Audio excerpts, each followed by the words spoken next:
SFC 연합 찬양대에 주악에 맞추어 묵상 기도하심으로 새소식반 헌신 예배를 드리겠습니다.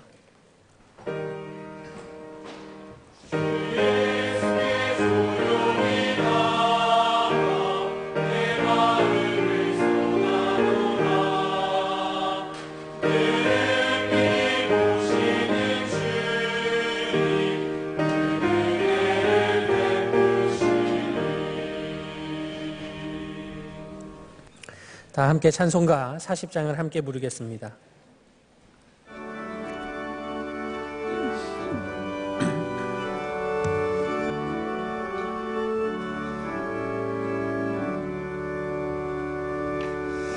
찬송으로 보답할 수 없는 큰 사랑, 주님께 영광 할렐루야. 형제 자매 모두 함께 모여 찬송해, 주님께 영광 할렐루야. 하나님의 자녀여 크게 찬송 부르며 밝고 거룩한 길로 기쁨으로 나아가 주의 보좌 앞으로 속히 들어가겠네. 주님께 영광 할렐루야. 우리 받은 주님 은혜 한량 없도다. 주님께 영광 할렐루야. 기쁜 찬송 부르면서 천국 가겠네. 주님께 영광 할렐루야. 하나님의 자녀여 크게 찬송 부르며 밝고 거룩한 길로 기쁨으로 나아가 주의 보좌 앞으로 속히 들어가겠네. 주님께 영광 할렐루야. 잠시 후에 우리 모두 주를 보겠네. 주님께 영광 할렐루야. 영광스러운 보좌 위에 거룩하신 주, 주님께 영광 할렐루야. 하나님의 자녀여 크게 찬송 부르며 밝고 거룩한 길로 기쁨으로 나아가 주의 보좌 앞으로 속히 들어가겠네. 주님께 영광 할렐루야.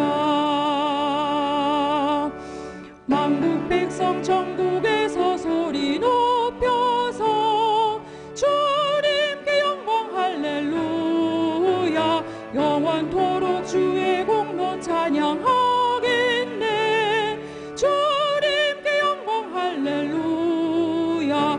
하나님의 자녀여 크게 찬송 부르며 밝고 거룩한 길로 기쁨으로 나아가 주의 보좌 앞으로 속히 들어가겠네. 주님께 영광 할렐루야. 새소식반 부장이신 나군중 장로님 나오셔서 기도하시겠습니다. 하나님 감사합니다. 억만 죄악 가운데 죽을 수밖에 없는 저희 죄를 용서하여 주시고 예수님 믿음으로 구원받는 이 구속사 진리운동 가운데 우리로 쓰임받게 하심을 감사합니다. 이끄시는 석견 담임목사님 신원을 강건케 하사 이 혼란한 시대에 바른 성경의 말씀을 파수케 하셔서 주님의 영광이 더욱 빛을 발하는 축복의 경향이 되게 하여 주옵소서. 3월 마무리 수생하는 계절 봄학기 새소식반을 개강하며 먼저 헌신 예배를 드릴 수 있도록 허락하신 은혜를 감사합니다. 어린 영혼에게 말씀의 양식을 먹일 교사, 협력교사, 방제공자 등 61개 처소에 많은 청지기들을 세워주셨사오니 우리에게 주어진 거룩한 씨앗들로 큰 나무가 되고 이 땅에 구루터기 되도록 오직 말씀을 따라가며 충성하고 예수님 사랑으로 희생하기 위해 결단과 서원하는 헌신의 밤이 되게 하여 주옵소서. 주님, 새소식반은 전도의 못자리판입니다. 죄악된 세상 가운데 버려져 있는 어린 영혼들을 전도함으로 그 부모와 가정이 주님께 돌아오는 축복의 현장임을 잊지 않고 항시로 충성 봉사함으로 많은 영혼이 주님께 돌아오는 은혜를 더하여 주옵소서. 담당하는 정은숙 전도사님 중심하여서 새롭게 임명된 교사들이 잘 적응하게 하여 주시고 각 지역에 협력하고 돕는 손길들이 많아지게 하시며 모든 관계자들의 수고를 기뻐받아 주옵소서. 이 시간 말씀 전하시는 김주원 목사님을 축복하여 주셔서 주신 말씀에 많은 은혜 받게 하여 주시고 중고등부 SFC 연합찬양대의 찬양과 교사 특성과 간증과 새소식반 모든 관계자들의 헌신을 기뻐받아 주시고 귀하게 드려진 예물들을 축복하여 주옵소서. 예수님 이름으로 기도합니다. 아멘.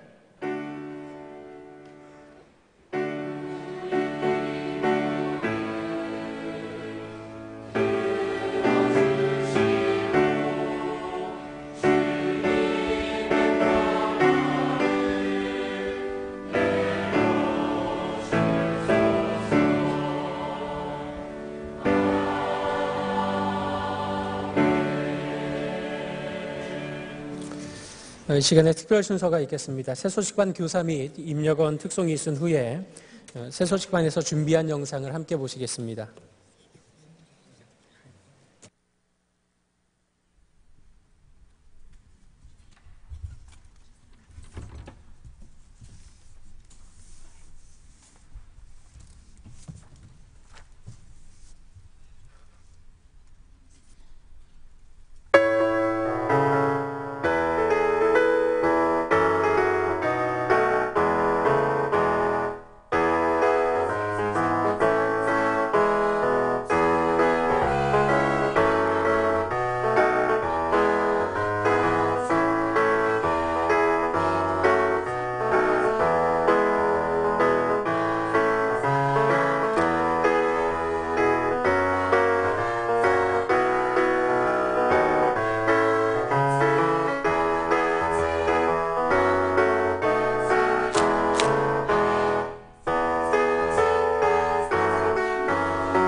소식반 앞두고 친구 전도위해서 추운 날씨 입고 밖으로 나가 영혼 구원 위하여 열심 전도하지만 그리 쉽지 않은 전도자의 길 전하고 버리고 제발 기쁜 소식 들어보세요.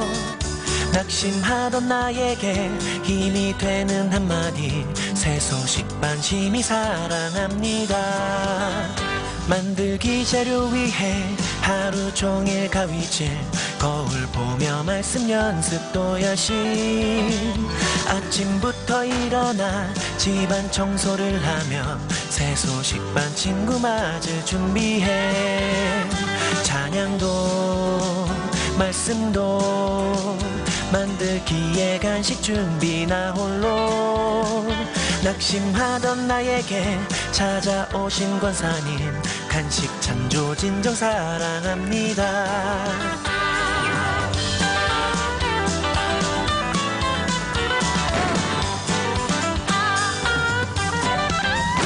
새 소식방 개강을 기다리던 아이들 오랜만에 만나 너무 반가워.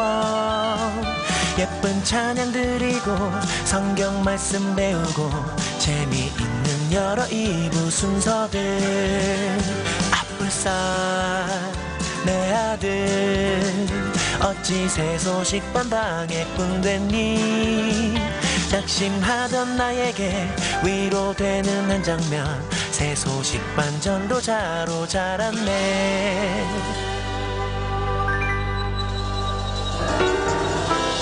내 뜻대로 해보고 나의 열심 다하나 결국 모든 걸 예비하신 주님.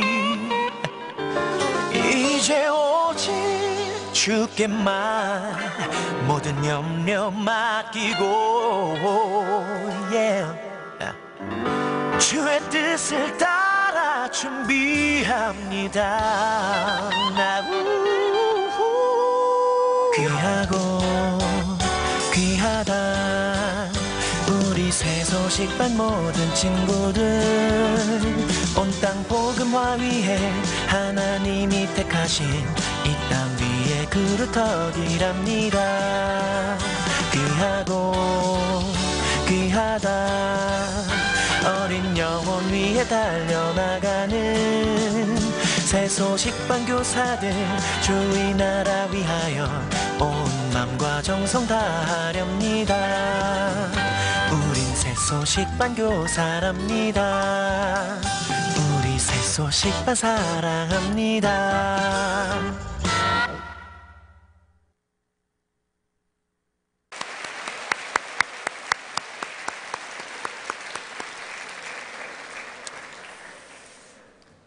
이 시간에는 간증 시간입니다. 염창교구 새소식반 교사이신 정현욱 집사님 간증이 있겠습니다.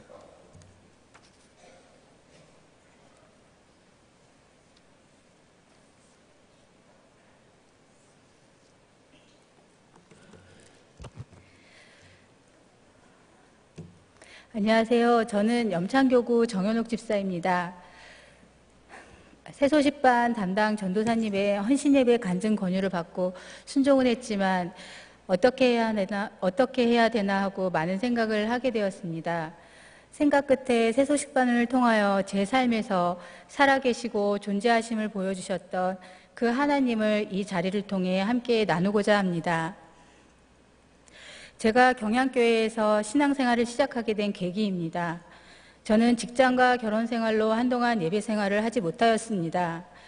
그렇게 하루하루를 살아가던 중 저희 집 쌍둥이가 막 6살이 되던 2000년도에 박누경 권사님을 만나 신앙생활을 다시 시작하게 되었습니다.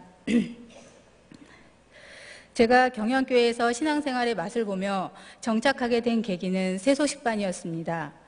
경양교회에 등록한 후 처음에는 아이들을 데리고 토요일에 열리는 새소식반에 참여했는데 잘 준비된 찬양과 말씀, 그리고 종이접기와 율동 등 다양한 2부 순서에 매료되어 빠짐없이 참석하다가 저도 쌍둥이 아이들도 함께 즐겁게 참여하면서 교회에 자연스럽게 정착하게 되는 계기가 되었습니다.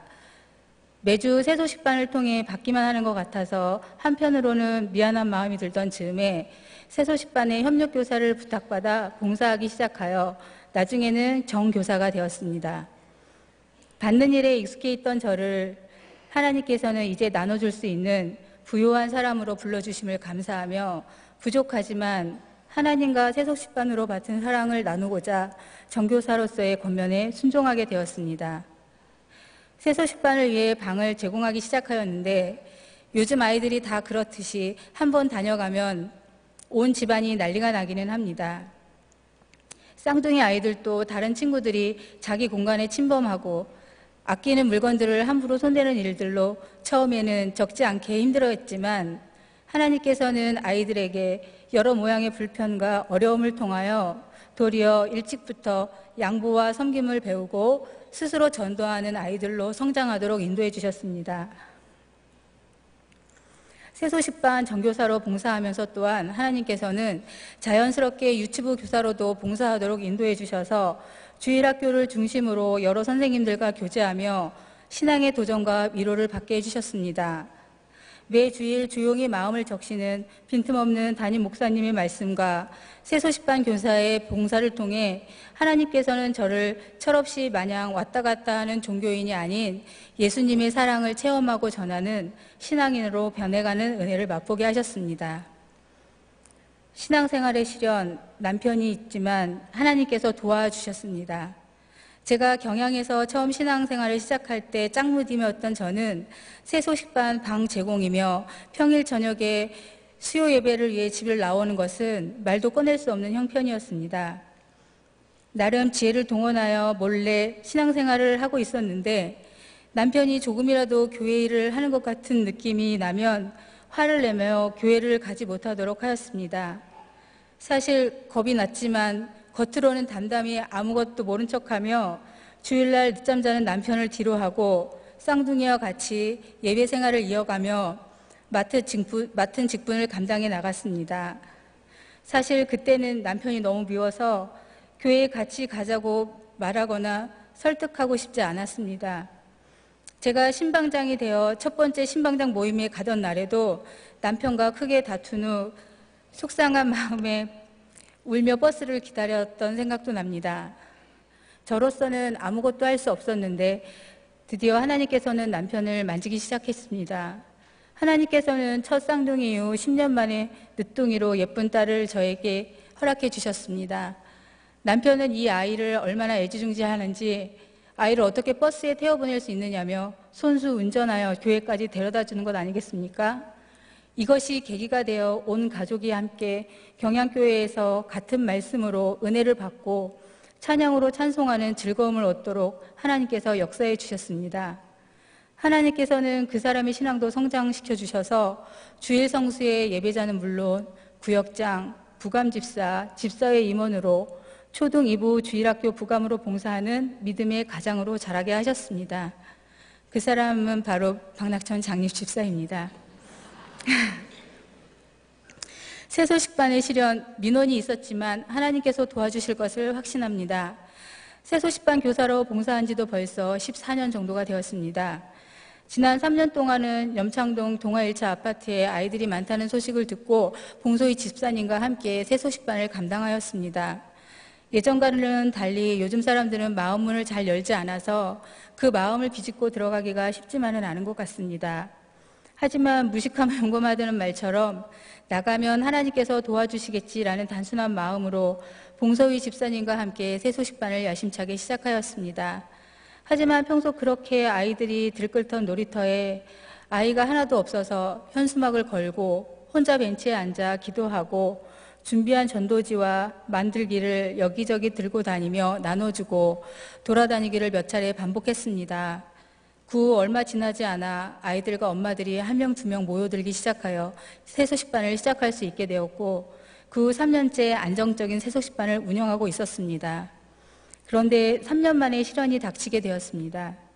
특정 종교단체가 공유지를 차지하면 안 된다는 민원 때문에 작년 가을 학기를 마지막으로 문을 닫을 수밖에 없었습니다. 새소식반을 원하는 주민들의 권리도 있지 않느냐고 따져 묻고 싶었지만 진리 아닌 문제로 논쟁하는 것이 도리어 불필요하게 보일 수 있어서 속상하고 억울한 마음은 크지만 그 옆에 위치한 우성아파트 놀이터로 장소를 변경하여 근본 봄학기 새소식반 개강을 준비 중입니다. 마지막으로 현재 신앙생활의 시련 첫째 딸이 이 또한 하나님께서 도와주실 것을 확신합니다. 하나님께서 저에게 허락하신 쌍둥이 첫째 딸 아이가 잘하던 신앙생활을 접고 교회에 나오지 않은 지 벌써 3년째입니다. 새소식반 교사로 봉사를 할 때마다 자신의 자녀도 하나님께로 인도하지 못하면서 무슨 새소식반을 통해 다른 자녀들에게 복음을 전하나 하는 생각에 저의 시련은 여전히 현재 진행형입니다. 하지만 하나님께서 이런 사탄의 시험 가운데에서도 낙심하고 좌절하기보다는 하나님의 도우심을 구하며 복음을 위한 봉사의 끈을 놓지 않게 해주시려는 축복임을 깨달았습니다. 새소식반을 통해 주께로 돌아오는 어린 영혼들처럼 저희 딸도 속히 말씀 앞에서 믿음을 회복하도록 성도님들의 기도를 부탁드리며 부족한 간증을 마치고자 합니다. 감사합니다.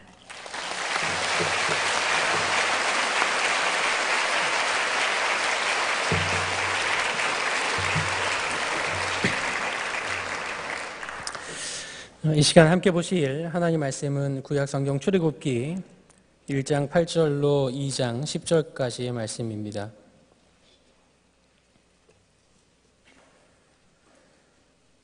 출애굽기 1장 8절부터 2장 10절까지의 말씀 중에 제가 2장의 10절 말씀을 봉독하겠습니다. 그 아기가 자라매 바로의 딸에게로 데려가니 그가 그의 아들이 되니라. 그가 그의 이름을 모세라 하여 이르되 이는 내가 그를 물에서 건져내었음이라 하였더라. 아멘. 이 시간 중고등부 SFC 연합 찬양대회 찬양이 있은 후에 김주원 목사님 나오셔서 그 아이가 자라매라는 제목으로 말씀 전하시겠습니다.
찬양대의 귀한 찬양 감사드립니다. 동양과 서양 모두에서 역사라는 단어는 그 사건 자체와 더불어 그 사건에 대한 탐구의 결과인 사건에 대한 기록이라는 이중적인 의미를 가지고 있습니다. 이때 과거의 사건 자체는 역사의 객관적 측면이라고 할 수 있고, 이 사건에 대한 기록은 사건에 대한 역사가의 탐구의 결과 혹은 재구성이므로 역사의 주관적 측면을 의미합니다. 이처럼 역사는 객관적 측면과 주관적 측면을 모두 포함하고 있기 때문에 이 동일한 객관적 사건 자체에 대한 이 각 사람의 주관적 서술은 다를 수도 있습니다. 일례로 명백하게 북한이 대한민국을 침략한 남친 전쟁인 6.25라는 역사적 사건을 이 북한은 대한민국이 북한을 선제 공격한 북침 전쟁으로 서술하고 있습니다. 이렇게 주관적 서술이 다른 이유는 이 북한이 남침을 인정하게 되면 무력 통일을 시도한 김일성은 그 대업을 이루지 못한 패전자가 되고, 또 북침이어야만 김일성은 미국과 대한민국의 침략으로부터 나라와 국토를 지켜낸 승리자가 되기 때문입니다. 이 한술 더 떠서 우리나라의 종북 매체인 자주시보의 한 기자는 6.25 남침 전쟁을 두고 6.25는 한반도를 삼키려는 미국의 야욕 때문에 발생한 전쟁으로 남치민이 북치민이 하는 주장 자체가 무의미하다라는 주관적 서술을 하기도 합니다. 그러므로 한 개인이 역사를 바르게 이해하기 위해서 가장 기본적인 전제는 이 역사의 객관적 측면과 함께 주관적 측면이 사실에 부합해야 되는 것입니다. 그런데 성도 여러분, 그리스도인들이 역사를 바르게 이해하기 위해서는 이 객관적이고 주관적인 측면과 더불어 또 반드시 견지해야 할 또 다른 측면이 있는데, 그것이 바로 역사의 구속사적 측면입니다. 아니, 실상 역사가 역사로서 의미가 있기 위해서는 그 역사를 창조하시고 또 지금도 섭리하시는 하나님의 활동을 배제시키고서는 역사 그 자체만으로는 아무런 의미가 없다고 해도 과언이 아닙니다.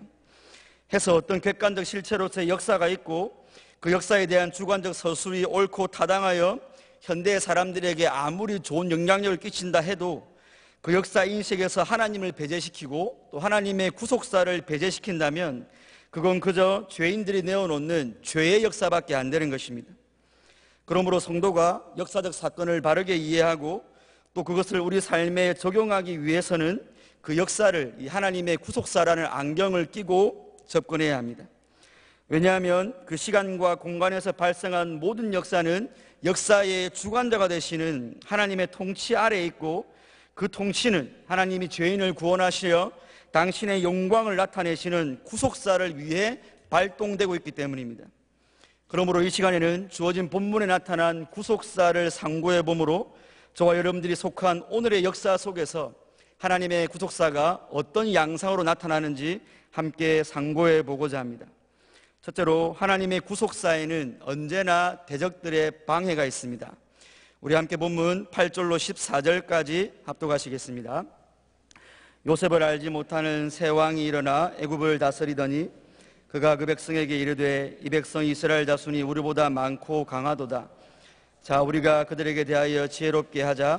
두렵건대 그들이 더 많게 되면 전쟁이 일어날 때에 우리 대적과 합하여 우리와 싸우고 이 땅에서 나갈까 하노라 하고 감독들을 그들 위에 세우고 그들에게 무거운 짐을 지워 괴롭게 하여 그들에게 바로를 위하여 국고성 비돔과 라암셋을 건축하게 하니라.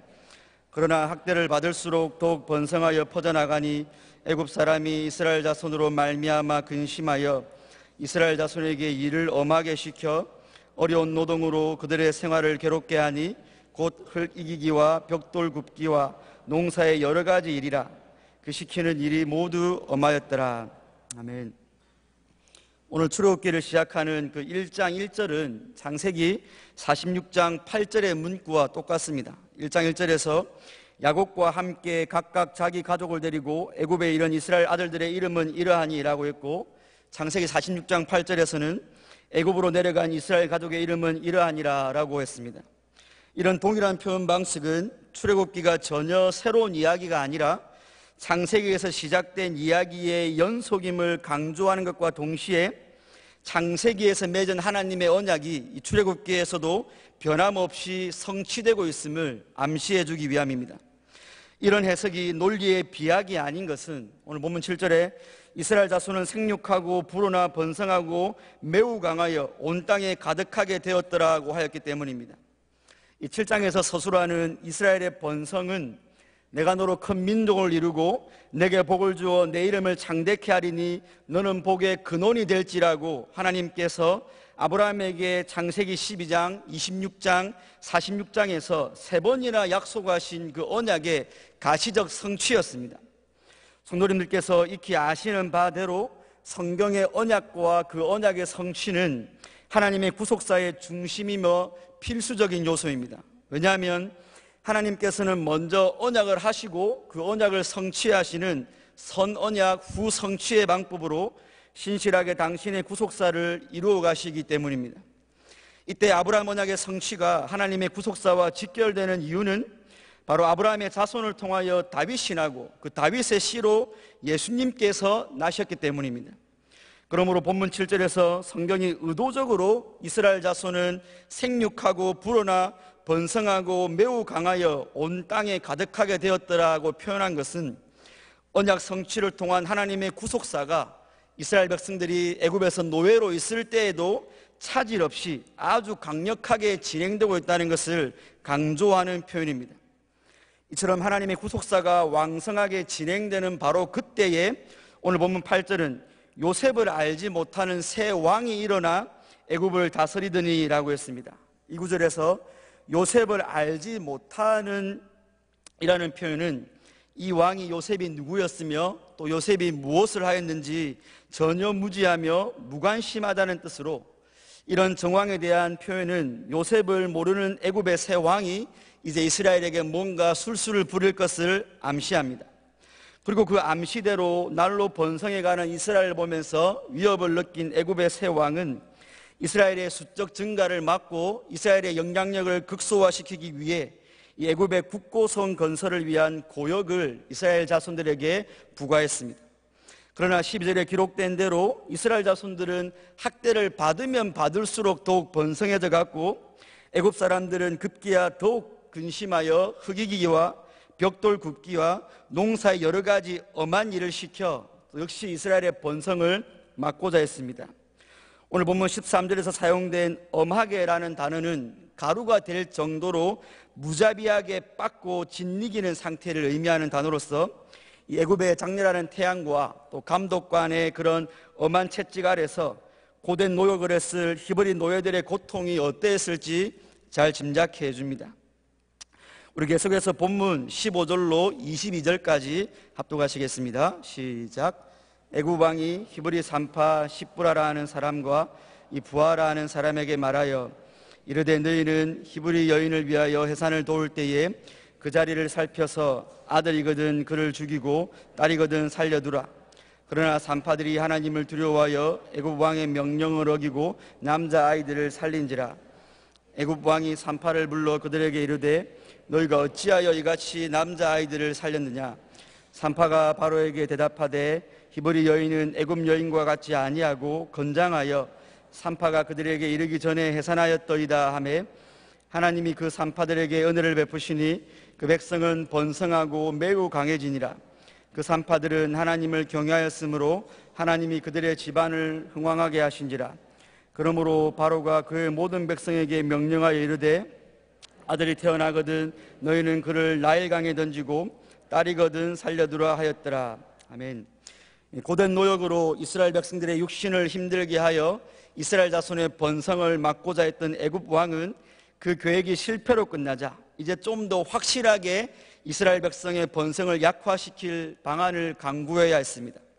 그리고 그 강구해낸 방안이라는 것은 아주 잔인하고 비정한 것으로 히브리 산파들을 시켜 히브리 여인이 출산을 할 때에 여자아이는 살려두고 남자아이는 죽여버리라는 것이었습니다. 그러나 바로보다 하나님을 더 두려워한 히브리 산파들이 이 바로의 말에 불순종하고 히브리 아이들을 꾀를 내어 살려두자 이제 바로는 출생하는 모든 히브리 사내 아이는 나일강에 던지라는 더 노골적인 남아 살해 명령을 내렸습니다. 이처럼 히브리 민족은 이스라엘이라는 국가를 이루기도 전에 이 애굽의 새 왕에 의해 그 민족이 소멸될 위기에 처했던 것입니다. 그러나 하나님의 구속사에 입각한 역사관을 소유한 우리 그리스도인들은 이 애굽이라는 강대국이 약소 민족인 히브리인들을 압제하는 오늘 본문에서 단순히 힘의 원리가 지배하는 역사가 아니라 바로 하나님의 언약이 위협받고 있다는 사실을 영적 눈으로 볼 수 있어야 합니다. 앞에서 잠시 살펴본 대로 이스라엘 자손이 생육하고 불어나 번성한 것은 그저 아무런 제한이 없을 때에 어떤 인구가 25년마다 배로 증가한다는 인구 통계학자의 통계 법칙에 의한 자연적인 현상이 아니라 생육하고 번성케 하시겠다는 하나님의 언약의 성취였기 때문입니다. 아담과 하와에게 복을 주시며 생육하고 번성하여 땅에 충만하라는 그 창조 언약이 인간의 타락으로 실패하는 듯하였으나 하나님이 노아와 그 아들들에게 복을 주시며 그들에게 이르시되 생육하고 번성하여 땅에 충만하라고 하심으로 그 언약은 여전히 유효했습니다. 그리고 그 언약이 다시 아브라함에게 그대로 주어졌고 그 언약대로 이스라엘 민족은 비록 애굽의 종살이였지만 곧센 땅에서 생육하고 번성케 되어 애굽인들로 두렵게 할 만큼 큰 민족이 된 것입니다. 그러므로 오늘 바로왕의 남아 살해 명령은 언약 성취를 통해 이루어질 하나님의 구속사에 대한 이 악한 세력들의 방해 공작이자 투쟁의 역사입니다. 하나님의 구속사를 향한 악한 세력들의 방해 공작은 이미 창세기의 원시복음에서 언급되었지 않습니까? 하나님의 에덴 동산의 옛뱀 곧 사단을 향해 하나님께서는 너는 여자의 후손과 원수가 되고 너는 그의 발꿈치를 상하게 할 것이라는 말씀대로 하나님의 언약 안에 있는 여자의 후손과 언약 밖의 사단의 세력 간의 적대적인 투쟁과 반목은 바로 구속사의 필연의 산물입니다. 이런 두 세력 간의 투쟁과 반목은 인간의 타락 이후 역사 속에서 끊임없이 발생하여 왔습니다. 사단은 가인으로 하여금 아벨을 죽이게 했습니다. 이 아벨의 라인으로 메시아가 태어나야 하는데 이 사단은 그 아벨의 후사를 막은 것입니다. 바로로 하여금 아브라함의 아내 사라를 강간하여 아브라함의 자손을 더럽히려 했고, 블레셋 왕 아비멜렉을 통하여 이삭의 아내 리브가를 똑같은 방식으로 더럽히려 했습니다. 야곱의 아들인 유다의 아들들을 모두 죽여버려 다윗의 자손으로 오실 메시아의 길을 막으려 했습니다. 사울을 통해 다윗을 살해하려 했습니다. 페르시아의 하만을 통해 전체 유대인을 학살하려는 음모를 세웠습니다. 그리고 헤롯 왕으로 하여금 아기 예수를 죽이려고 하였고 40일 금식하신 예수님을 직접 유혹하기까지 하였습니다. 그렇다면 이 종말의 시대를 살아가는 우리 성도는 이 마귀와의 투쟁으로부터 자유로운 존재이겠습니까? 사도 바울은 다음과 같은 의미심장한 진리를 가르쳐주고 있습니다. 갈라디아서 4장 28절 29절에 형제들아 너희는 이삭과 같이 약속의 자녀라. 그러나 이때도 육체를 따라 난 자가 성령을 따라 난 자를 박해한 것 같이 이제도 그러하도다 라고 하였습니다. 즉 언약 안에 있는 성도는 언약 밖에 있는 자들로부터 여전히 박해를 받고 있는 존재들이라는 것입니다. 또한 사탄으로 발음되는 히브리 단어의 뜻 역시 대적자를 의미하는 것으로 역사 속에 사단이 존재한 한 성도에게는 언제나 분명한 주적이 있는 셈입니다. 그러므로 저와 여러분들은 교회가 하나님의 구속사 운동을 펼칠 때에 아무런 고난이나 박해 없이 이루어지지 않는다는 것을 다시 한 번 더 인식할 필요가 있습니다. 그래야만 저와 여러분들이 하나님의 구속사 운동을 펼치다가 이런저런 크고 작은 문제에 직면할 때에 그러한 박해와 고난을 이상한 것으로 여기지 않고 당연히 여기며 그 박해 공작 속에서도 하나님을 신뢰하며 한 걸음 한 걸음 내디딜 수 있기 때문입니다. 특별히 저와 여러분들의 씨름은 절대로 혈과 육에 대한 것이 아니며 이 어둠의 세상 주관자들과 하늘에 있는 악한 영들을 상대함이라는 사도 바울의 권면에 주의를 기울일 필요가 있습니다. 따라서 구속사 운동에 동참하는 경향의 성도님들은 역사 속에 나타나는 현상이 아니라 그 배후에서 하나님의 백성들과 싸우는 사단의 세력이 어떤 전략으로 세상을 유혹하고 있는지를 간파하고 그 세력에 맞서 싸워야 하는 것입니다. 그렇다면 사단의 그 간사한 전술은 무엇입니까? 우리는 계시록을 통해 역사 속에서 나타나는 하나님과 교회를 대적하는 다양한 방해 공작들의 뿌리가 무엇인지 알 수 있습니다. 계시록 12장 9절에 큰 용이 나타나는데 이 용을 옛뱀 곧 마귀라고도 하고 사탄이라고도 하여 이 용이 에덴에서 아담과 하와를 깨었던 그 자임을 알 수 있습니다. 그 용은 메시아로 오실 예수님을 제거하고자 하였지만 실패했고 이내 자신의 목표물을 교회로 삼고 교회를 박해하게 됩니다. 이때 교회는 한때와 두때와 반때, 즉 3년 반, 개월로 42개월, 일수로 1260일로 상징되는 그 주님의 초림과 재림 어간 광야 기간 동안에 하나님의 보호를 받으며 용과 그를 따르는 무리와 투쟁을 하게 됩니다. 이때 그 용의 대행자로 바다에서 올라오는 짐승이 있는데 그 짐승의 도드라진 특징은 그의 머리 하나가 죽었다가 다시 살아나는 것인데 그로 인해 온 땅이 그를 따른다고 했습니다. 그가 용에게서 권세를 받아 하나님을 모독하고 그 3년 반 42개월 동안 일할 권세를 받게 됩니다. 뿐만 아니라 땅에서 올라오는 짐승도 있는데 그린 어린 양같이 두 뿔이 있고 용처럼 말한다고 했습니다. 여러분, 이 모든 것이 무엇을 의미합니까? 지금 하나님의 구속사를 방해하는 적대 세력인 용과 땅과 바다에서 올라오는 짐승이 바로 성부와 성자와 성령 삼일체 하나님을 흉내내고 있습니다. 바다에서 올라오는 짐승은 죽었다가 살아난 것처럼 보이므로 예수님의 부활을 흉내내고 있고 땅에서 올라오는 짐승 역시 그 외형이 어린 양 같다고 하여 어린 양 대신 예수님을 흉내내고 있습니다. 뿐만 아니라 이들은 불이 하늘로부터 내려오는 이적을 행하는 권세까지도 소유하고 있었습니다. 그러나 아주 중요한 사실은 그렇게 삼위일체 하나님을 모방하고 이적을 행하여 하는 그들의 결국은 용의 말을 하더라는 것입니다. 바로 이것입니다. 2000년 기독교 역사 속에서 구속사를 방해했던 마귀의 핵심 전략은 교회의 물질이나 교회의 건물을 빼앗는 것도 아니고 교회가 세상에서 조롱을 받게 하는 것도 아니었으며 그리스도의 목숨을 빼앗는 것도 아니었습니다. 오히려 그런 핍박이 있을 때마다 교회는 더욱 하나님을 의지했고 그런 핍박과 박해 속에 교회는 더욱더 흥왕하였습니다. 그러나 교회가 진리를 등한시하고 진리를 이용해서 세상적인 복에 더 혈안이 되었을 때 교회는 마귀가 뿌려놓은 용의 말 앞에 도매금으로 넘어가 버렸습니다. 사단은 초대교회 초기부터 이 물질 세계는 악하고 비밀스럽고 신비한 지식을 소유한 특별한 자만 구원을 받는다는 영지주의로 교회를 유혹했고 그 뒤 몇 세기 뒤에는 예수님은 결코 하나님이 아니고 하나님이 보내신 종일 뿐이라며 삼위일체 하나님의 진리를 왜곡시켰습니다. 이후 교회가 삼위일체 교리를 공고히 하자 이번에는 예수님의 신성과 인성이 어떻게 한 인격 가운데 동시에 존재하느냐며 예수님의 양성의 문제로 교회를 미혹했습니다. 이번에는 인간의 원죄를 부인하고 인간 스스로 구원을 얻을 수 있다는 펠라기우스주의와 원죄는 인정하였지만 여전히 죄인 스스로 자기를 구원할 수 있다는 반쪽짜리 펠라기우스주의와 그리고 그 사상의 아류되인 천주교의 행위구원론과 알미니안주의와 하나님 중심의 계시 종교인 기독교를 인간 중심의 주관주의로 바꾼 자유주의와 정통인 것 같지만 정통이 아닌 신정통주의와 그리고 모든 종교는 결국 하나라는 종교다운주의와 진리의 일치가 없는 교회 일치 운동과 이런 것 할 것 없이 사단은 어제나 오늘이나 내일이나 할 것 없이 마치 이런 비진리를 진리인 양 속이며 그리스도인들을 사망의 길로 오도하며 하나님의 구속사를 방해하고 있는 것입니다.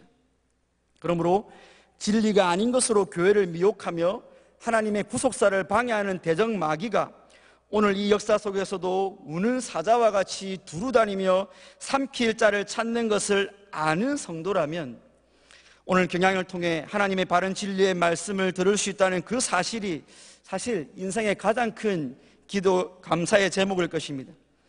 또한 용의 말로 가득 찬 세상 속에서 살아가는 자신과 또 그 자신의 자녀들을 위해 이미 들은 진리가 참 진리인지 진지하게 확인하고 또 확인할 것이며 그 진리를 배우고 또 배우고 싶어하는 열정으로 그 심령이 채워지지 않겠습니까? 즉 우리의 싸움이 진리 싸움임을 아는 자라면 절대로 그 진리를 배우고 익히는데 무관심할래야 무관심할 수가 없는 것입니다. 특별히 오늘 이렇게 서수식반을 위해 수고하시는 모든 봉사자 여러분, 구속사를 방해하는 용과 짐승의 세력이 득세하는 중에도 여러분들이 서수식반을 통해 전하는 그 진리의 말씀을 통해 사망에서 생명으로 심판에서 영생으로 옮겨질 하나님의 자녀들이 있다는 것을 반드시 기억해 주시기 바랍니다. 방을 제공하고 간식을 창조하고 만들기로 아이들의 흥미를 유발하고 찬양과 율동으로 봉사하고 부산한 중에 설교를 전하는 서수식반 봉사자 여러분들은 그저 동네 아이들이나 상대하는 시시한 분들이 아니라 용의 말에 취한 세상을 향하여 하나님의 진리의 폭탄을 투하하는 구속사 운동의 천병들인 것입니다. 아무쪼록 3500년 전에 히브리 남아들을 몰살하여 하나님의 구속사를 중단하려 했던 그 마귀가 이 시대에도 진리를 혼탁해 함으로 하나님의 구속사를 방해하고 있음을 기억하시고 진리로 무장하고 진리를 전파하는 구속사 운동의 천병들이 다 되시기를 주님의 이름으로 축원드립니다. 둘째로 하나님의 구속사는 이 마귀의 역공으로 최악의 형세에 몰린다 할지라도 반드시 성취되고야 맙니다. 우리 본문 2장 1절로 10절까지 합독하시겠습니다. 레위 가족 중 한 사람이 가서 레위 여자에게 장가들어 그 여자가 임신하여 아들을 낳으니 그가 잘생긴 것을 보고 석 달 동안 그를 숨겼으나 더 숨길 수 없게 되매 그를 위하여 갈대 상자를 가져다가 역청과 나무진을 칠하고 아기를 거기 담아 나일강 갈대 사이에 두고 그의 누이가 어떻게 되는지를 알려고 멀리 섰더니 바로의 딸이 목욕하러 나일강으로 내려오고 시녀들은 나일 강가를 거닐 때에 그가 갈 때 사이에 상자를 보고 시녀를 보내어 가져다가 아기가 우는지라 그가 그를 불쌍히 여겨 이르되 이는 히브리 사람의 아기로다. 그의 누이가 바로의 딸에게 이르되 내가 가서 당신을 위하여 중에서 유모를 불러다가 이 아이에게 젖을 먹이게 하리이까. 바로의 딸이 그에게 이르되 가라 하매 그 여자가 가서 그 아기의 어머니를 불러오니 바로의 딸이 그에게 이르되 이 아기를 데려다가 나를 위하여 젖을 먹이라. 내가 그 싹스를 주리라. 여인이 아기를 데려다가 젖을 먹이더니 그 아이가 자라매 바로의 딸에게로 데려가니 그가 그의 아들이 되니라. 그가 그의 이름을 모세라 하여 이르되 이는 내가 그를 물에서 건져내었음이라 하였더라. 아멘. 바로의 명령에 따라 이 핏덩어리 아기가 나일강으로 던져지는 모습을 상상만 해도 거북한 장면임에 틀림없습니다. 그러나 그 역사 속의 히브리인들에게는 그것이 현실이었고 그 현실에 의해 나일강으로 아이들이 던져지는 날이면 그 부모의 애끓는 곡소리가 고센 땅 전체에 스며들었을 것입니다. 그런데 오늘 성경은 히브리 민족에게 닥친 그 절체절명의 위기와 감당할 수 없는 슬픔의 현실에는 사실 큰 주의를 기울이지 않고 얼마나 많은 히브리 사내 아이들이 살육을 당했는지도 오늘 본문은 기록하고 있지 않습니다. 오히려 성경은 애굽 왕의 죽음의 명령은 아무것도 아니라는 듯 다시 레위인 가정에서 발생한 모세라는 아이의 출생, 그 새 생명에 초점을 맞추고 있습니다. 여기 등장하는 레위 남자와 여자는 당연히 모세의 부모인데 출애굽기 6장 20절에 아므람이 그 아비의 누이 요게벳을 아내로 취하였고 그가 아론과 모세를 낳았으며 라고 하였으므로 모세의 아버지는 아므람이고 어머니는 요게벳입니다. 본문 2절에서 모세의 어머니 요게벳은 아들이 잘생긴 것을 보고 석 달 동안 그를 숨겼다라고 했습니다. 오늘 2장 2절에서 잘생긴 것으로 번역된 히브리어는 토브입니다. 이 토브는 창세기 1장에 등장하는 창조 이야기에서 무려 7차례나 하나님이 보시기에 좋았더라라고 할 때 사용된 그 단어입니다. 그래서 대부분의 주석가들은 이 아이의 탄생, 이 모세의 탄생, 이 새 생명의 역사는 새로운 창조의 시작을 알리는 것으로 해석하는데 이 단어가 역시 창세기와 출애굽기를 연결하는 연결고리가 됩니다. 또한 이 구절 역시 이 본문의 분위기는 죽음이나 슬픔이 아니라 생명을 살리는 어떤 역사의 서막을 알리는 것으로 등장하는 것입니다. 이때 모세의 부모는 아이를 키운 지 3개월이 지나자 더 이상 그를 숨길 수가 없게 되었고 아이의 어머니는 갈대 상자를 만들어 역청과 나무진을 칠하여 아이를 넣고는 나일강으로 뛰어보냈습니다. 차마 아이에게 닥칠 사망의 위험을 지켜볼 용기가 없었던 부모는 혹시 모를 하나님의 도우심을 바라며 그 아이의 누이를 강가로 따라 보냈습니다. 마침 바로의 딸이 목욕하러 나왔다가 우연히 그 상자 속에 아이를 발견하게 되었습니다. 아마도 바로의 딸인 공주는 목욕하러 나일강을 찾을 때마다 떠내려가는 많은 아이를 보았을 것입니다. 그러나 그때는 별 관심이 없었는데 갈대 상자에 담긴 아이를 보았을 때는 뭔지 모를 긍휼의 마음이 생겼고 또 그 아이를 궁궐로 데려가 키우고 싶은 마음이 일어났습니다. 모세가 버려지는 날 바로의 딸이 목욕하러 나일강가에 나온 것, 모세가 담긴 갈대 상자가 목욕을 하던 바로의 딸 앞에 흘러간 것, 상자 안에 울고 있는 아이를 보고 긍휼이 마음에 일어난 것, 그 아이가 죽어야만 하는 히브리 사내인 줄 알면서도 자기 아버지의 명령까지 불순종하며 그 아이를 키우려고 한 그 모든 것은 우연도 아니고 모세의 행운도 아니었으며 오직 하나님의 섭리라고 밖에는 달리 설명할 도리가 없는 것들입니다.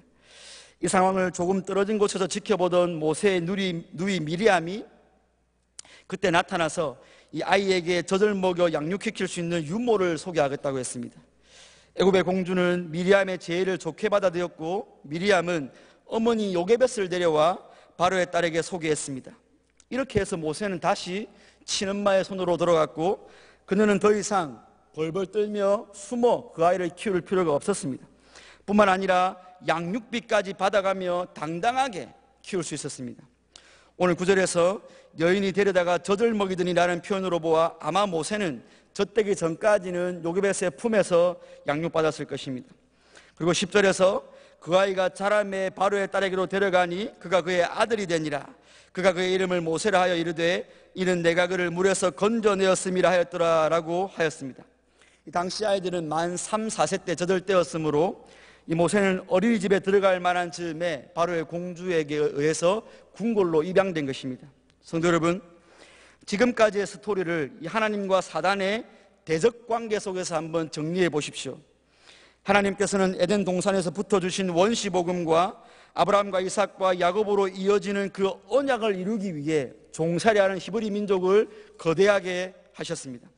그래서 사단은 에덴에서부터 의인의 계열의 씨를 말리려고 했고, 그리하여 여자의 후손으로 오실 그 씨가 예수님이 세상에 출생하지 못하도록 온갖 방법을 동원하였습니다. 그러던 중 본문에 와서는 히브리인들이 거대한 민족을 이루지 못하도록 바로를 통해 새롭게 출생한 히브리 사내 아이를 나일강으로 다 던져버리게 했습니다. 그러자 하나님께서는 히브리 사내 아이들을 멸하기 위해 지정된 바로 그 나일강에서 후에 이스라엘을 출애굽시킬 위대한 지도자 모세를 살림으로 그 죽음의 강을 생명의 강으로 바꾸셨습니다. 사단은 바로를 통해 히브리 사내 아이들을 다 죽이려 했지만 하나님께서는 그 누구도 아닌 바로의 딸을 통해 모세를 양육하신 것입니다. 그때 죽음의 집인 바로의 궁은 모세의 아늑한 요람이 되었고, 대적자 바로의 재정은 모세가 애굽의 선진 문물과 또 모세가 하나님 유를 신앙을 겸비한 자로 자라는 데 필요한 후원금이 바로의 돈이 되었습니다. 사단은 그 아이를 죽이려 했지만 하나님께서는 그 아이를 자라게 하신 것입니다. 이 대목에서 유대인들은 오늘날에도 열광합니다. 회당에서 이 이야기를 읽을 때 손뼉을 치고 발을 구르며 소리를 지르면서 당신들의 백성들이 처한 최악의 상황에서도 택한 백성을 보호하시는 그 유대교의 하나님을 찬양합니다. 하지만 이 말씀은 오늘 본문의 1차 독자인 출애굽한 이스라엘 민족과 현대 유대인들에게 주어지는 말씀일 뿐만 아니라 이 구속사의 역사의 점진적 과정 속에서 교회 운동을 펼쳐나가는 바로 그 교회를 위하여서 주시는 하나님의 말씀입니다. 우리 하나님께서는 그 어떤 상황 가운데서도 구원하기로 작정하신 타락한 자기 백성을 반드시 구원해내고야 마실 것이며, 또 구원해낸 바로 그 언약 백성을 그 누구에게도 빼앗기지 않으실 것임을 오늘 본문을 통하여 확정해 주시는 것입니다. 사실 이처럼 통쾌한 하나님의 구속사의 점진적 성취는 비단 오늘 본문에서 뿐만 아니라 역사 속에서 그때그때마다 하나님이 행하신 일들인 것입니다. 아벨의 죽음으로 여자의 후손의 계열이 끊어졌을 때 하나님께서는 아담에게 또 다른 씨, 셋을 주심으로 의인의 계열이 연결되게 하셨습니다. 바로와 아비멜렉이 아브라함의 아내 사라와 이삭의 아내 리브가를 강간하려 할 때 하나님이 직접 나타나 그것을 막아주셨습니다. 메시아가 나실 유다 지파의 대가 끊어지려 할 때 하나님은 다소 이상하지만 며느리 다말을 통해 유다 지파의 대를 이어주셨습니다. 나오미의 남편과 아들들이 모두 죽었을 때 하나님은 고엘 제도를 통해 보아스를 등장시키므로 다윗으로 이어지는 족보의 징금다리를 놓아주심으로 다윗의 자손으로 오실 메시아를 예비하셨습니다. 이처럼 전진적으로 진행되는 구속사의 시기마다 마귀의 역공은 늘 있어왔고, 또 그때마다 하나님의 구속사가 위태로운 상황에 몰린 것 같았지만 전지하시고 전능하신 하나님께서는 그 모든 마귀의 계략을 무마시키시며 사단의 역공을 비웃으셨습니다. 물론 사단이 하나님을 향하여 역공을 펼친다 해서 하나님과 마귀가 대등한 위치에서 싸우는 것은 아닙니다. 사단이 교만하여 자기 스스로 하나님을 대적하였지만 사단도 하나님의 피조물일 뿐이고 그도 역시 의도했던 의도하지 않았던 결국은 하나님의 구속사를 이루는 수행자였을 뿐입니다. 즉 하나님께서는 마귀의 악한 의도를 당신의 구속사를 이루시는 선한 수단으로 선용하신 것입니다. 이러한 사단의 최후의 일격은 바로 예수님의 십자가에서 발생했습니다. 사단은 구속사를 성취하시는 예수님께서 이 땅에 오시는 것은 막지 못했지만 예수님을 십자가에 죽게 함으로 자기가 이긴 줄로 알고 승리에 도취되었을 것입니다. 그러나 사단의 최후 일격으로 모든 것이 끝난 것만 같은 바로 그 십자가에서 하나님께서는 사단의 머리를 밟으심으로 완전한 승리를 거두신 것입니다. 바로의 궁전에서 모세를 자라게 하심으로 사단을 비우셨었던 그 하나님께서 예수님의 십자가가 선 바로 그곳에서 사단을 다시 한 번 더 조롱하신 것입니다. 하나님의 이 비웃음이 시편 2편에 이렇게 잘 표현되어 있습니다. 어찌하여 이방 나라들이 분노하며 민족들이 헛된 일을 꾸미는가? 세상의 군왕들이 나서며 관원들이 서로 꾀하며 여호와와 그의 기름 부음 받은 자를 대적하며 우리가 그 맹 것을 끊고 그의 결박을 벗어버리자 하는도다. 하늘에 계신 이가 웃으심이여 주께서 그들을 비웃으시리로다 라고 했습니다. 여러분, 하늘 보좌에 계신 어미하신 하나님의 이 비웃으심이 사단에게는 그 어떤 것보다 오싹하고 소름 돋는 것이었겠지만 하나님의 보호를 받는 저와 여러분들에게는 하나님의 대적들을 향한 이 하나님의 비웃음이야말로 참으로 든든하며 감격적이지 않습니까, 여러분? 이스라엘 민족을 몰살시키려는 바로의 궁전에서 이스라엘을 구원할 모세를 자라게 하신 그 하나님, 하나님의 언약 백성을 영원한 사망과 저주로 몰아넣으려 했던 그 십자가에서 하나님의 언약 백성에게 임할 사망과 저주를 다 제거해 버리신 바로 그 하나님께서 경향의 하나님이십니다. 그 하나님께서 경향이 펼치는 여러 교회 운동들과 함께 하시며 우리 경향을 통해 하나님의 구속사를 반드시 성취하시고야 마실 것입니다. 이제 개강을 맡게 되는 경향의 새소식반 역시 하나님의 구속사 운동의 일익을 맡고 있음을 기억하시며 그 일을 감당하실 때 사단이 주는 어려움이 있을 때마다 대적들을 비웃으시는 하나님만 의지하시기를 주님의 이름으로 축원드립니다. 경향의 성도 여러분, 오늘 함께 살펴봤던 본문에 하나님은 등장하지 않습니다. 뿐만 아니라 하나님의 성호조차 언급되지 않습니다. 그럼에도 불구하고 오늘 본문의 주연은 바로나 바로의 딸도 아니고 심지어 모세도 주연은 아닙니다.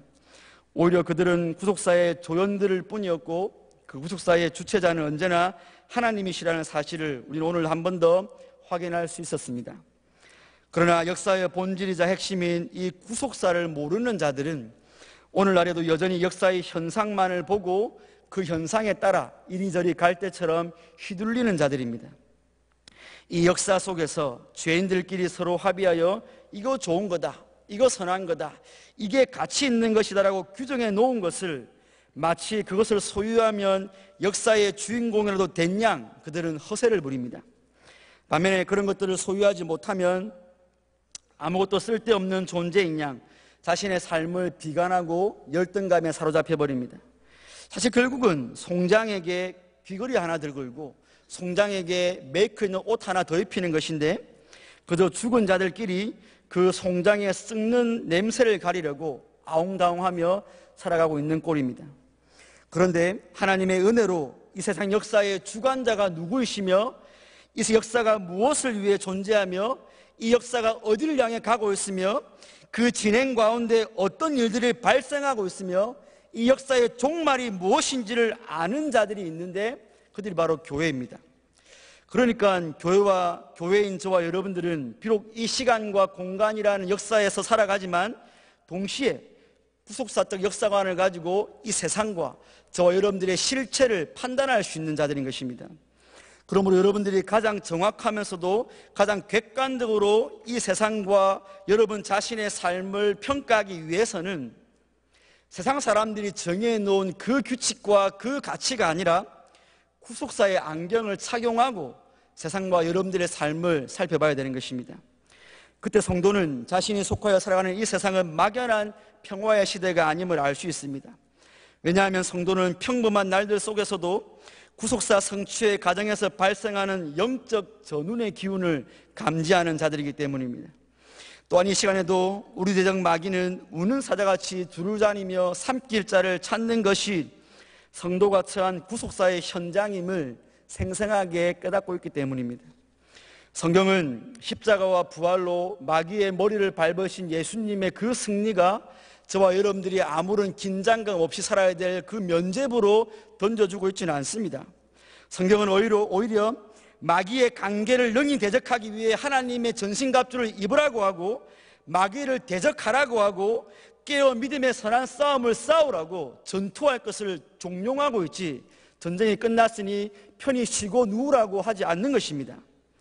이처럼 구속사의 렌즈를 끼고 렌즈를 통해 구속사의 진행에는 언제나 사단의 방해가 있음을 아는 성도는 비록 내 삶이 평안하고 평범한 날들이라 할지라도 영적으로 깨어 이 대적과의 전시 상태에 돌입해 있는 자들이며, 특별히 삼위 하나님을 모방하면서 진리인 것처럼 그러나 용의 말을 하는 자들과 싸우기 위해 진리로 무장하고 또 진리를 배우고 익히는 자들인 것입니다. 뿐만 아니라 구속사의 안경을 착용하여 역사를 보는 성도는 그 싸움이 아주 맹렬하여 전력의 열세로 교회가 최악의 형세에 처했다 할지라도 기가 막힌 전략으로 당신의 백성을 구원하시는 하나님을 신뢰하는 자들입니다. 우리가 신뢰하는 그 하나님께서는 당신의 신적 지혜와 신적 능력으로 대적이 펼치는 가장 사악하고 가장 비상한 책략마저도 당신의 백성을 위한 선으로 바꿔버렸던 분이 아니십니까? 그 하나님께서는 대적을 향하여서는 섬뜩한 비웃음을 지으시지만 오늘 저와 여러분들 향하여서는 그 얼굴빛을 비추사 은혜와 평강 주시기를 원하시는 하늘의 아버지십니다.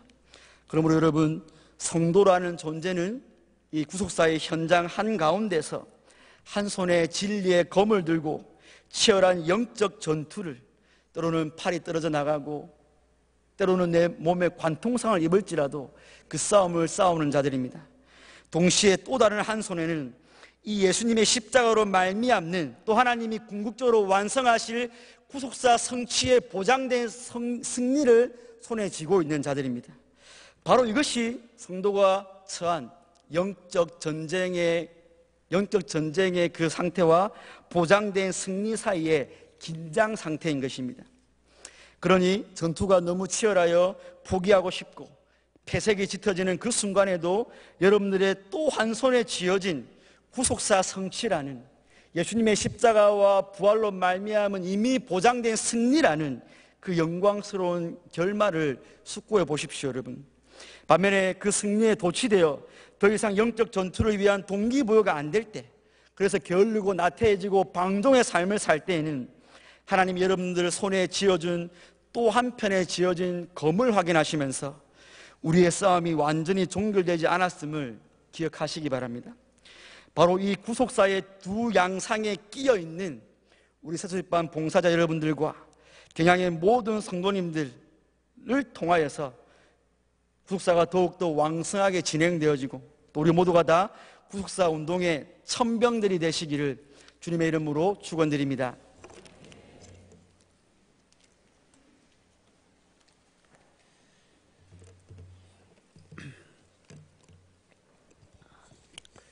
다 함께 찬송가 391장을 부르시면서 준비하신 11조와 헌금을 하나님께 드리겠습니다.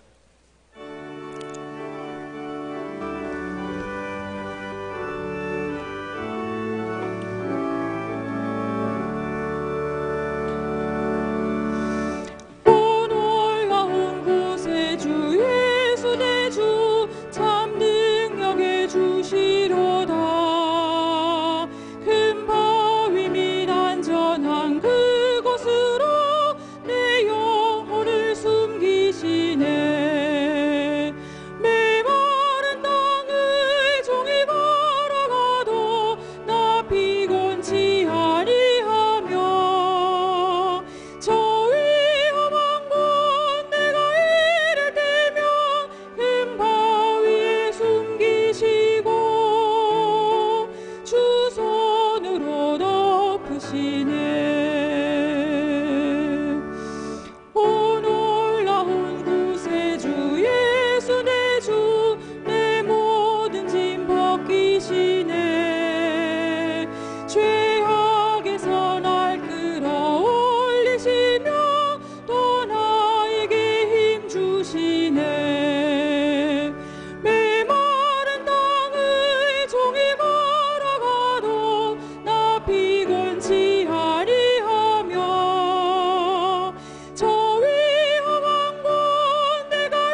측량 못할 은혜로 채우시며 늘 성령의 감화 주사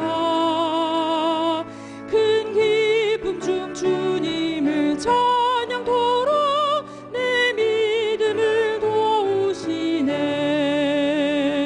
메마른 땅의 종에 걸어가도 나 피곤치 아니하며 저 위험한 곳 내가 이를 대면 큰 바위에 숨기시고 주 손으로 덮으시네.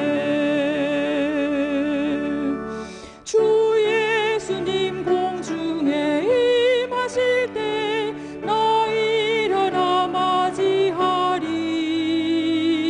그 구원의 은총을 노래하리. 저 천군과 천사 함께 메마른 땅의 종이 걸어가도 나 피곤치 아니하며 저 위험한 곳 내가 이를 대면 큰 바위에 숨기시고 주 손으로 덮으시네. 영상으로 교회 소식 보시겠습니다.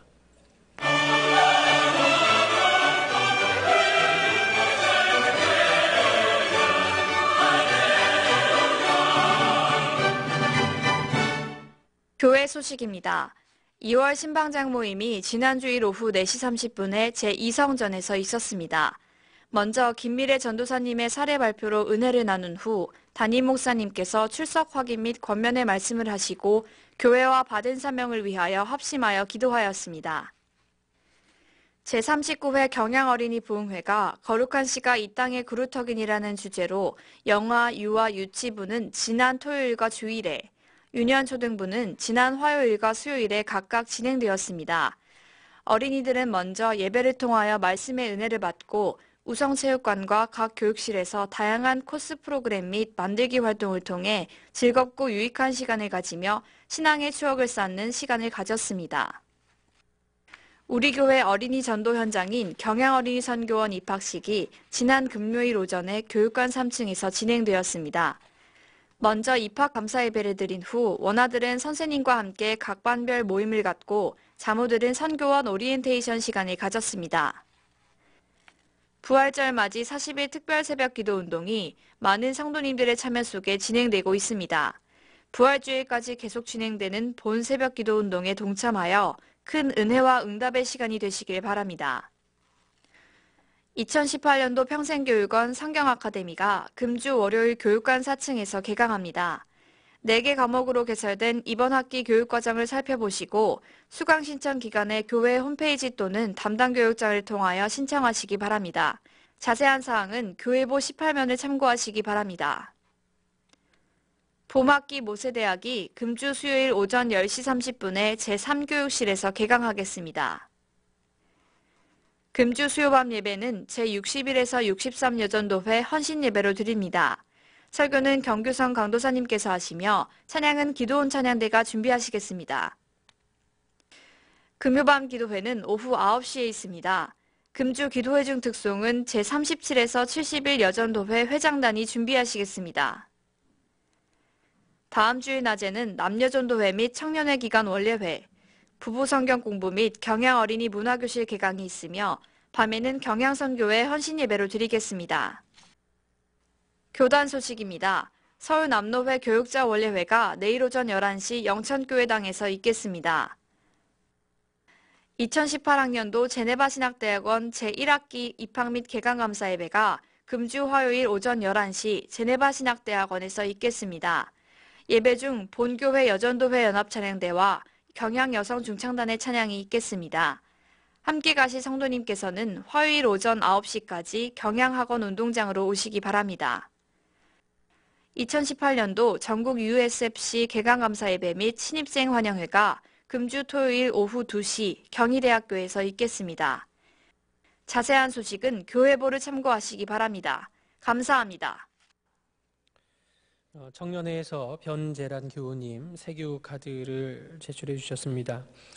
이 외에도 오늘 우리 교회 처음 나오셨거나 등록을 원하시는 성도님들께서는 등록 카드를 내지 않으셨더라도 예배가 끝난 후 한층 아래에 있는 친교실로 오셔서 담당 교육자님의 기도와 또 교회에서 준비한 선물을 받아가시기 바랍니다.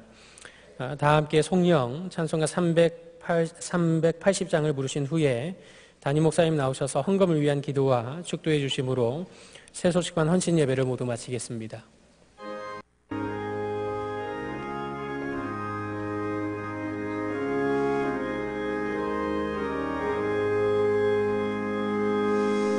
나의 생명 되신 주님 앞에 나아갑니다.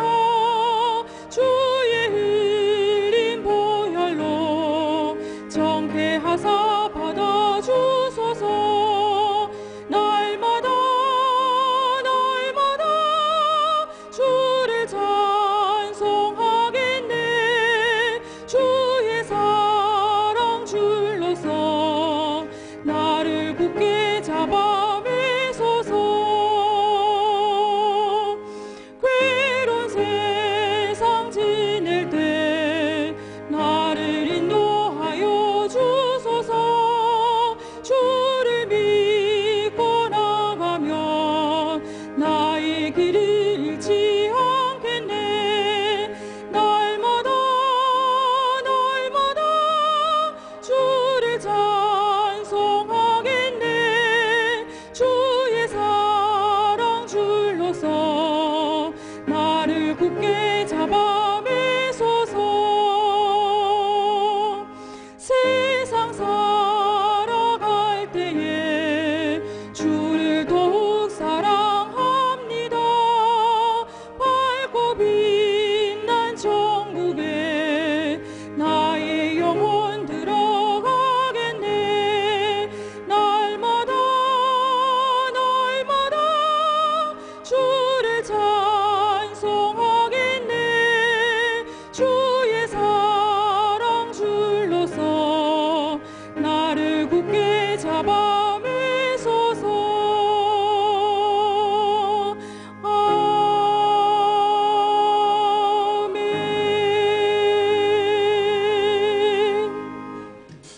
오늘 밤에도 우리 성도님들이 각종 예물을 드리는 가운데 특별히 우리 봄학기 서식반 헌신 예배를 드리면서 우리 서식반 봉사자들이 합쳐서 보리떡 특별 헌금 135만 원 바쳤습니다.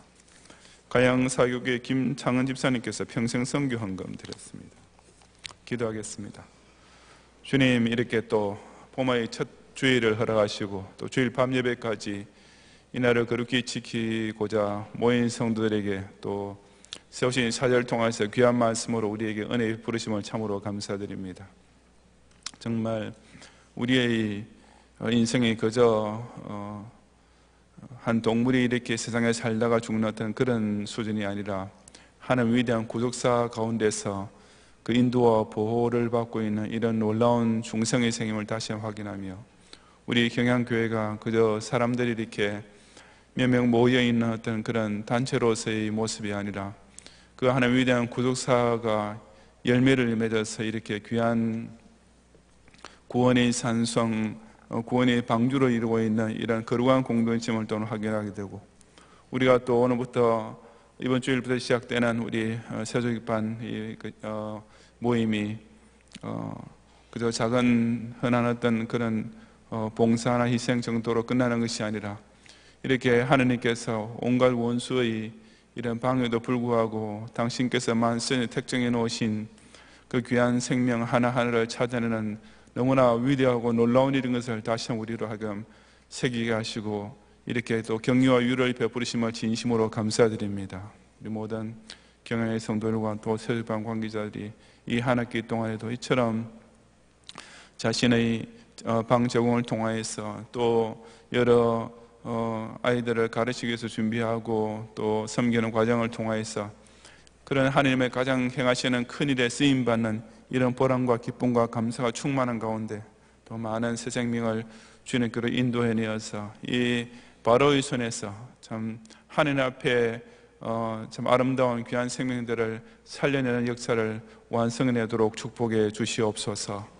이 밤에도 드린 모든 우리 찬송과 또 기도와 또 간증을 받으시며 이 시간 드린 물질의 예물까지 주님 기쁘게 허명하여 주시어서 이 경향을 통하여서 이처럼 가장 귀한 하나님의 나라 운동이 더욱 왕성하게 펼쳐지고 또 그게 쓰임받은 우리 모든 경향의 성도들이 생업이 될 수 있도록 하늘 문을 여시고 갑절로 더 좋은 곳으로 풍성히 내려오시는 봄의 계절이 시작되게 하여 주옵소서.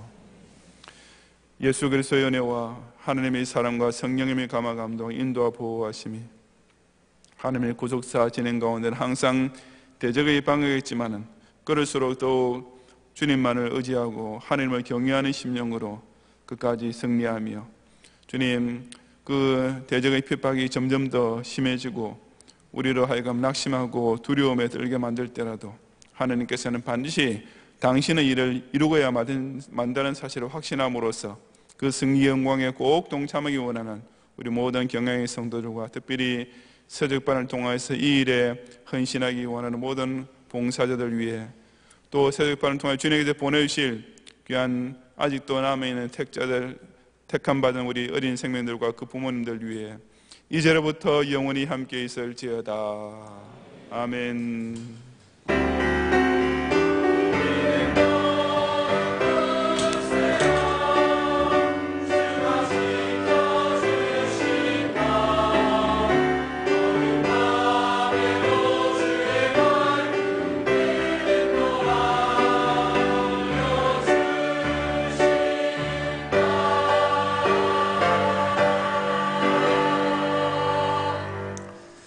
주일밤 예배를 모두 마쳤습니다. 평안히 돌아가시고 수요밤 예배도 꼭 기억하셔서 은혜 받으시기 바랍니다.